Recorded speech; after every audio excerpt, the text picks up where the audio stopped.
Dr. Jekyll and Mr. Hyde. That's a very real form of intimidation. Because the way I am with you here is different than the way I would be with you behind closed doors. And then I would say something like, you would say, that's a pretty skirt. And I was like, yeah, that's kind of short. Backhanded. You know it's backhanded.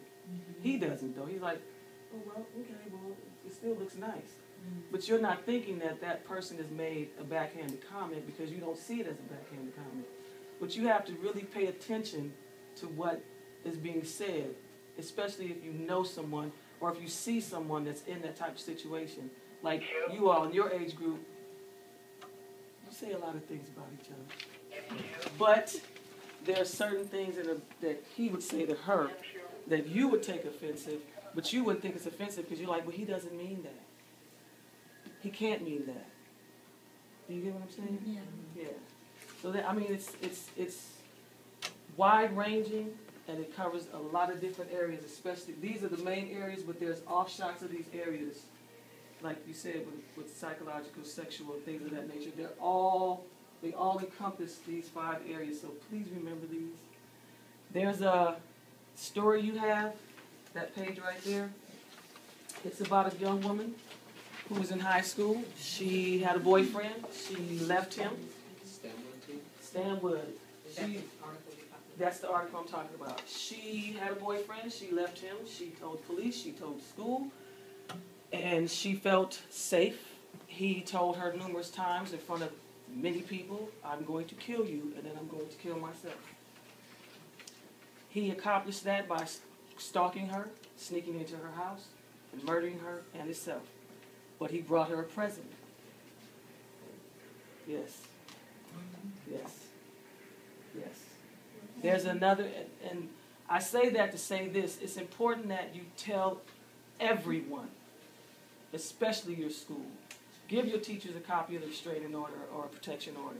Give the school security a copy of that, because if they don't have that, they don't know to protect you. And the reason why I use her story is because a grown woman who worked at the University of Washington a couple of years ago, she got a restraining order or a protection order. I'm thinking it's a restraining order. And she never told anyone anything. And he walked onto the campus, walked into her building, pulled out a gun, shot her, 2 other people she worked with, and then himself. You don't like that, do you? But it's true. They use any tactic they can to get to you. Now, a woman who is stalking a man will do the same thing. Because her whole point is, if I can't have you, which is the abuser's point of view anyway, if I can't have you, no one else will. No one. So, my question, and I was saying this to Tasha and Twana, is your pride more important in your life? Is your pride more important in your life? You? You? Young ladies, is your pride more important in your life? Your self-image, what people think of you, is that more important in your life? So if you find yourself in that situation, what are you going to do? That's right. Tell everyone. You have to. You must. Because that could easily be you in that article. That could easily be your story in that article. That could be your life gone at the hands of someone who has no control over their life. And that's true. And I tell people, just like a drug addict or an alcoholic, the abuser must take responsibility for his actions, and then also find somewhere to get help for themselves, because the issue is not yours, it's their issue. It's never your issue, it's their issue. And it's important that you read the telltale signs. And I said this yesterday. It's a quote from Maya Angelou. No. It's a quote from Maya Angelou. If someone shows you, when someone shows you who they are, believe them. Because every motive and way or behavior that they are showing you is the actual behavior and starts happening. And sometimes you're not aware you're even in it until something explosive happens. And so in my life, in my personal story, is I was a concealer of my abuse. My abuse was psychological, not a very longer. I was never hit. I looked like this every day, even better. You should see me on a fix-up day. And I went in and out of my church, in and out of my child's home, our home, in and out of my daughter's school, into the community, looking just like this. But on the inside, I was emotionally hemorrhaging, on the verge of a breakdown. My husband was in the military. We got here, stationed at Fort Lewis. So although there were no bruises,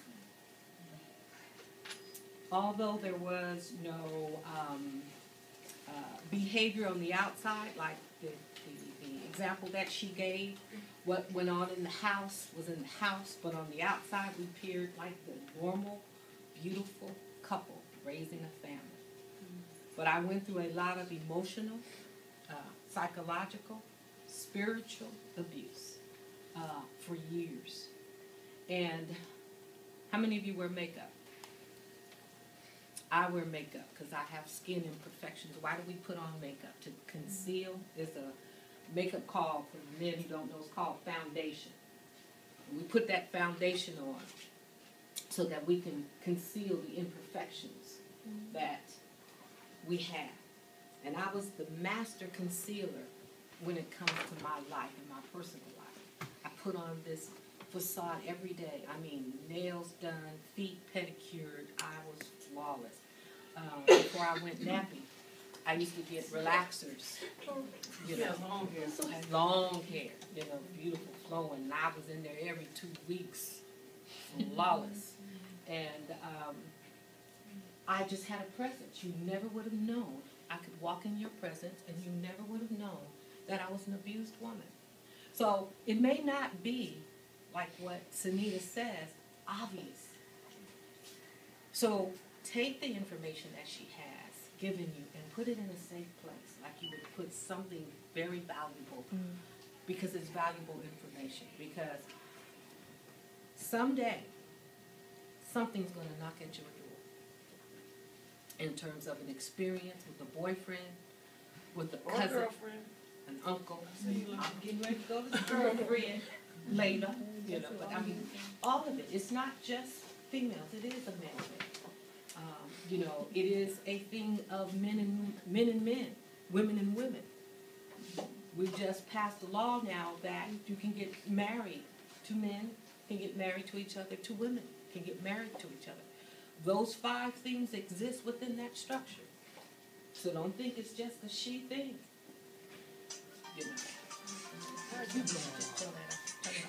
How you? Okay, stop. I'm gonna get that to Tom. So one of the things that I don't know how to do that. Being a part of this is because in the book that I wrote, The Bullet Was Meant for Me, it's a story of 3 women. My niece, Kenya Cook, who was 21 years old the day that she was murdered.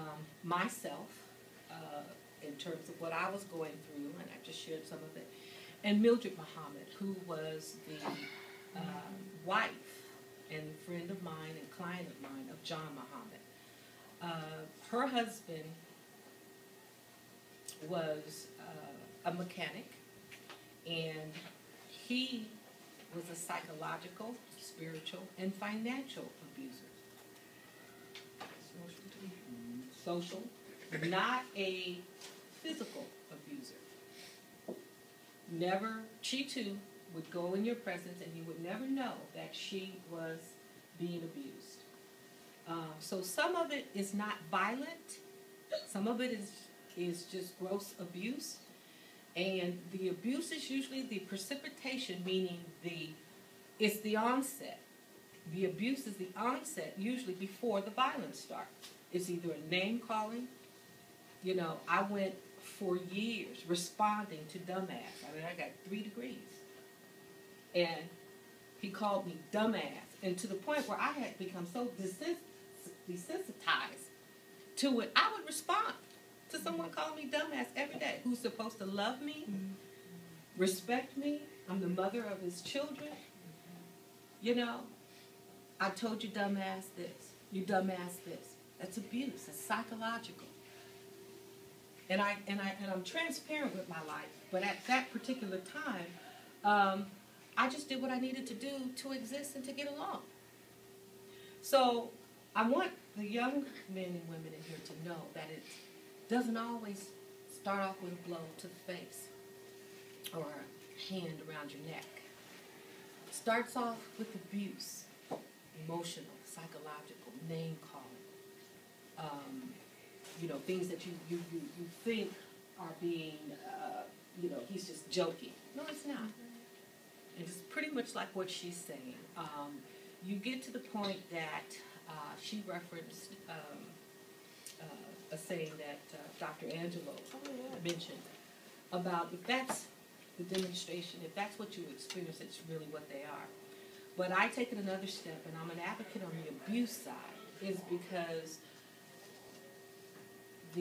I'm a Christian, and in the Bible that I read, the scriptures say, out of the abundance of the heart, the mouth speaks.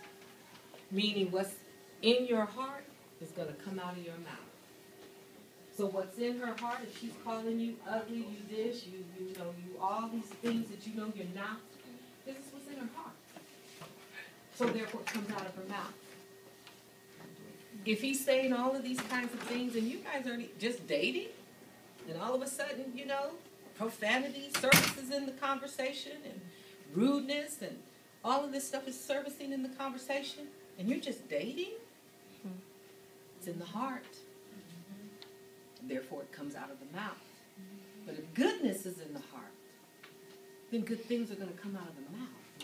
Good things are going to come out of his actions. Good things are going to be there. Positive, support. All of these things are going to be there. So I just want to thank each and every one of you. Thank Twina. Thank everyone associated with coming together for allowing me this time to speak to you briefly. Again, this is the book that I wrote about my own personal story. And you can get it on Amazon.com or any of the bookstores and so forth. But it's a good read. I talk about the 3 lives in terms of how the different variations and levels of domestic abuse and domestic violence that led to 17 people killed. For the self-defense demonstrations today, I'm basically going to show you a couple of different tips. Obviously, you're not going to be doing them yourself here today, but maybe another time. So basically what we're going to do is if Mr. Prince was going to come up and choke me, mind you, if somebody chokes you, you only have 4 seconds to react because after that you're going to pass out. So if he comes up and chokes me, I'm just going to come here and step back. Now that wasn't really like a choke. So if he was going to try and choke me, you want me to squeeze? there's no way that he can actually hang on. The easiest way to get out of any kind of hold is between the thumbs and the index fingers. So if somebody's choking you right here, you simply dip down and step back. And the reason why I wore this outfit, besides the fact that it's Valentine's Day, is there is never going to be a time when someone's attacking you and you say, hold on, please, I need to go and change. I need to put my workout outfit on because this is just not working out for me. Hold on, I need to take my earrings off. That's probably not going to work unless you're like, oh yeah, no, I'm taking these off. We're going to go at it, you know. So, and in that moment, you probably shouldn't be fighting anyway. It's just not right. So the next thing that's going to happen, if he's coming up and he's grabbing me, he's trying to drag me off somewhere, all I'm going to do... What was that noise? And that's something that's really, really simple. It actually works a lot. Was it hard to hold on? So the scientific portion of this is basically you have the radius and the ulna. Once the radius and the ulna crosses over, you have 2 options. You can hang on, your body's going to fly off to the ground, or you're going to let go. So the best thing to do is, you know, again, you want to dip down, circle around, and you can get out. You can do it both ways.